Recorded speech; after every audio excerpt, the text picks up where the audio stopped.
ভাইরে ভাই ৪০ জন প্রবাসী ফুটবলার নিয়ে থমাস ডোলির নতুন পরিকল্পনা এবং সেই পরিকল্পনাটা শুনলে আপনারা 100% কনফার্ম করে বলতে পারবেন যে আসলে বাংলাদেশের ফুটবলটা সত্যি সত্যি এগিয়ে যাচ্ছে। আমি শুধু একটা কথা ভাবতেছি, বাংলাদেশের যে সাবেক কোচ ছিল কাবরেরা, উনি যদি আসলে থমাস ডোলির মতো পরিকল্পনা মাফিক কাজ করে যেত, তাহলে আজকে বাংলাদেশের ফুটবলটা কোন জায়গার মধ্যে থাকতো।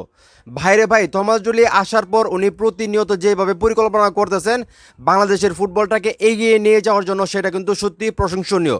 তো এখন যেটা বলা হচ্ছে যে 40 জনের একটা শর্ট লিস্ট করছে থমাস ডোলি, মানে অরিজিন ফুটবলার বা প্রবাসী ফুটবলার যারা আছে তাদেরকে নিয়ে 40 জন ফুটবলারকে নিয়ে একটা মানে শর্ট লিস্ট করছে এবং সেই শর্ট লিস্ট থেকে আসলে একটা দল গঠন করা হবে, তাদের থেকে যাচাই বাছাই করা হবে এবং তারপর কিন্তু বাংলাদেশ যে সাব চ্যাম্পিয়নশিপে অংশগ্রহণ করবে তার জন্য আসলে দলটা মানে গঠন করা হবে। তার আগে কিন্তু 4টা প্রস্তুতিমূলক ম্যাচ খেলবে এবং সেই ম্যাচগুলোর মধ্যেও কিন্তু সেই 40 জনের যে একটা লিস্ট আছে, শর্ট লিস্ট আছে, সেই ফুটবলারগুলো কিন্তু খেলবে এবং টোটালি সেখান থেকে কিন্তু আসলে বাংলাদেশ জাতীয় ফুটবল দলের জন্য একটা মানে টিম গঠন করা হবে, যে টিমটা আসলে সাব চ্যাম্পিয়নশিপ খেলবে। তো এই কথাগুলো জানার পর মানে কি বলবো, থমাস ডোলির প্রতি আমার ভালোবাসা আরও বেড়ে যাচ্ছে।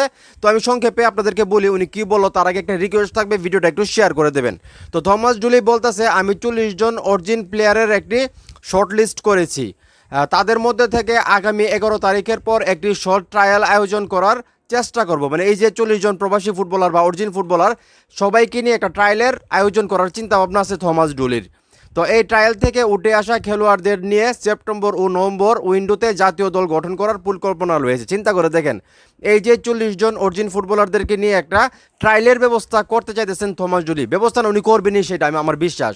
তো সেইখান থেকে উনি আসলে প্রবাসী ফুটবলারদেরকে সিলেক্ট করবেন এবং সেই প্রবাসী ফুটবলারদেরকে নিয়ে বা অরিজিন ফুটবলারদেরকে নিয়ে উনি জাতীয় দলটা গঠন করবেন এবং সেই দলটাই আসলে 3-4টা প্রস্তুতিমূলক ম্যাচ খেলবে সাব চ্যাম্পিয়নশিপের আগে এবং সাব চ্যাম্পিয়নশিপে অংশগ্রহণ করবে। তো আমি জানি না সাব চ্যাম্পিয়নশিপে বাংলাদেশের পারফরমেন্স কীরকম হবে, তবে বর্তমানে থমাস ডোলি বাংলাদেশের মানে দায়িত্ব নেওয়ার পর উনি যেভাবে প্ল্যানিং করে এগিয়ে যাচ্ছেন, আমি আবারও বলতেছি, বাংলাদেশের যে সাবেক কোচ ছিল কাবরেরা, আমি মনে করি কাবরেরার কারণে বাংলাদেশের ফুটবলটা আসলে ধ্বংস হয়েছে।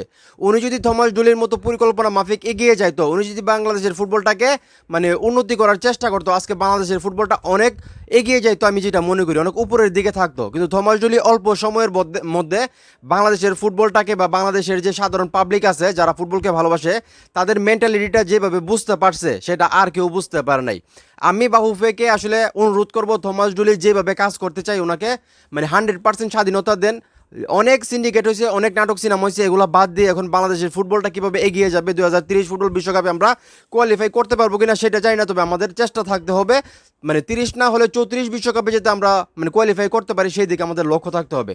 তো সত্যি কথা বলতে থমাস ডোলির মানে উনি দায়িত্ব নেওয়ার আগে ওনাকে আমি বিশেষ একটা পছন্দ করতাম না, বাট উনি যখন দায়িত্ব নিলেন বাংলাদেশ জাতীয় ফুটবল দলের, উনি মানে এইভাবে পরিকল্পনা করতেছেন বা পরিকল্পনাগুলো আমাদেরকে জানাইতেছেন, যেগুলো দেখার পর আসলে ওনার প্রতি একটা ভালোবাসা আইসেই যায় ভাই, কিছু করার নাই। তো থমাস ডোলির যে নতুন পরিকল্পনা, সেখানে 40 জন অরিজিন ফুটবলার আছে এবং সেই অরিজিন ফুটবলারদেরকে নিয়ে উনি একটা ট্রায়ালের ব্যবস্থা করবেন এবং সেই ট্রায়ালে যারা ভালো করবে তাদেরকে নিয়ে উনি আসলে জাতীয় দলের যে মূল স্কোয়াড আছে সেটা ঘোষণা করতে চাইতেছেন। এবং আপনারা সবাই জানেন সাব চ্যাম্পিয়নশিপের আগে উনি চাইতেছেন 3 থেকে 4টা আসলে প্রস্তুতিমূলক ম্যাচ খেলার জন্য, যেটা আমাদের দলের জন্য অবশ্যই ভালো।